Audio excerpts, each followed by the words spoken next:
there are so many great things to do with the human mouth. Why waste it on talking? But if you insist, here's what I would say about the dishes if I were Lily's husband. Barney, you're home! Dude! Get to the point. All right. Thanks, doll.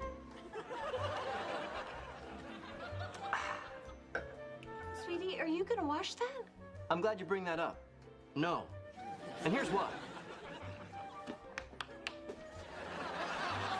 Lily, I know you don't like a dirty sink, but does that make it my job to keep it clean?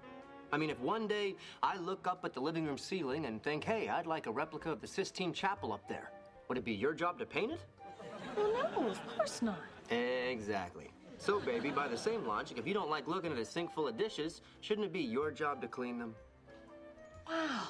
Thanks for explaining that. I get so confused. That's because you're a woman. I don't even know why we're laughing. Of course you don't. You're kidding me with this. Hang on, Ted. Let's hear the man out. Once I have her attention, it's time to bring out the big guns.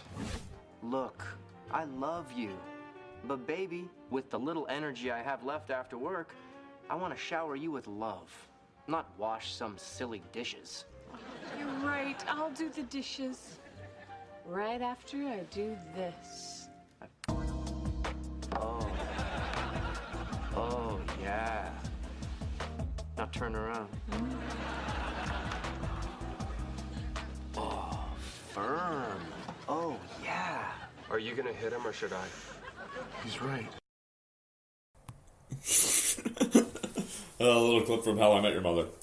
Barney on dirty dishes. I had that thing with dirty dishes and not doing your dishes immediately after. Honestly, I'm all about rinsing the dishes. As long as they're rinsed off, there's no food on it or anything like that. You just rinse your plate off, throw it in the dishwasher. That's it. But I also don't believe in allowing a dishwasher to clean my dishes, because to me, it doesn't get it all the way fucking clean. If you want clean dishes, do your dishes by hand. That way you know they're fucking clean, and you know you can eat off them because you sat there and you fucking scrubbed for a good 10 minutes on a fucking plate. Just to get that little bit of fucking grime off of there. Yeah. And it's funny because looking back on my childhood, we didn't really have a dishwasher. We had a dishwasher in Balmoral when I was growing up. And the way this dishwasher worked is that you had to move it from the corner of the kitchen towards the sink because the hose wouldn't reach right across. And my dad was too lazy to actually find a plumber to link it to the tap. So we had to move it and then hook it up to the sink and then run the dishwasher that way. That's why I'm not a big fan of dishwashers, because to me, it just stems back to the trials and tribulations of growing up in the early 90s and having to deal with that. That's another thing that this generation doesn't understand about how easy they have it and how people in their 30s and late 40s and even 50s have made this world so much better for them, yet they want more. They want more. And you can't get more out of life without actually accomplishing something and making a name for yourself, making yourself relevant. And so many of these millennials have their hands out. Like, I've worked at several jobs where at least 2 of the employees were hired because they knew the owner, which I find to be extremely biased, because you're not actually hiring a person without checking over their resume or their application. You're hiring them based on, oh, I know you. You can work here. It's different when it comes to family. If you're an owner and you're hiring your sons or your daughters at your place of business or your restaurant or wherever you own, that's fine, because at least you're helping your kids understand the value of hard work, and that, you know, if you work hard, you get hours and all that, and you get better pay. It's these other people that hire these kids without looking at their resumes and not really knowing them and just saying, oh, I know your dad, I'll hire you. It doesn't work like that. It's just like a handle. It's like these panhandlers downtown. They have their hands out. And like I said earlier, not once have I ever asked anybody for any help. Why? Because I have my own mind. I'm my own person. I don't need to go running and asking for help and begging for help. My dad likes to say that I'm resourceful. I like to say that I'm very, very strong-willed. And that I don't believe in asking for help unless it's dire situations, broken foot, homeless in the middle of minus 35 weather. That's the only time I'll ask for help. And that's the only time I have ever asked for help from my family. And yet I didn't get any help from them. But, that's a different story. They thought I was lying. Until I showed up in Stonewall on crutches and was just like, hey, Dad, look at me. I'm not faking it. I did fracture my fucking ankle. Yes. Retribution. I think that's when my dad realized that, oh shit, he's not a liar. He's actually telling the truth. He actually did fuck up his ankle. Shit, I'm sorry. I'm sorry, son. Here's $5. No, I love my dad. I love my family. It's just, again, I was raised, if you want something out of life, do it yourself. It's plain and simple. Even when I was drunk, even when I was drinking, even when I was doing hard drugs, I still managed to look out for myself and still managed to put others before my own. Others' needs before my own needs. Just because that's the way I was raised. That's the way I was raised in a big Ukrainian family, Irish, Scottish. I don't know. I'm a fucking mutt a Eastern European mutt when it comes to my family history. Oh. So, oh man, this is crazy. I have 2 days off. So, I'm going to try to do another show tomorrow, so I'm going to go into hockey right now. Yeah, okay, I don't have a hockey theme. I'll make something up. I still have to get my Adobe Edition back up so I can actually work on my theme song, work on some clips to play in between instead of playing movie and TV and music clips, because I actually want to incorporate some fake commercials. Yes, that's right, fake commercials. I'll let you know if they're going to be fake commercials. But yeah, I want to get Adobe Edition back so I can actually do some editing, have a theme, have an outro, and pretty much professionalize my podcast. It's a work in progress, it always is.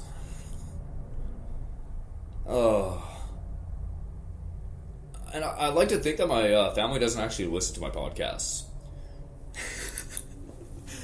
I know my sister-in-law does, I know my brother does.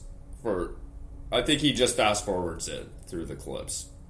To the clips so he can listen to, all the stupid clips that I play, because, like me, my younger brother has a very, very fucked up sense of humor. My older brother, not so much. He has a sense of humor, it's just... It's very, very immature and childish. Sorry, that's just it. Oh... And speaking of childish, when I was younger, my dad always told me to go play in traffic. Then I went and played in traffic, and then I got grounded for 3 months for holding up traffic. That's a lie. I got grounded for 2 weeks. Go play in traffic, you're annoying me. Okay. Grab a baseball bat, I'm playing in traffic, I'm gonna take out some fucking lights, man. I'm gonna stop some traffic, stop some cars, hit the lights with the bat. It'll work. And with my life, it kind of... I try to pick out similarities from different TV shows.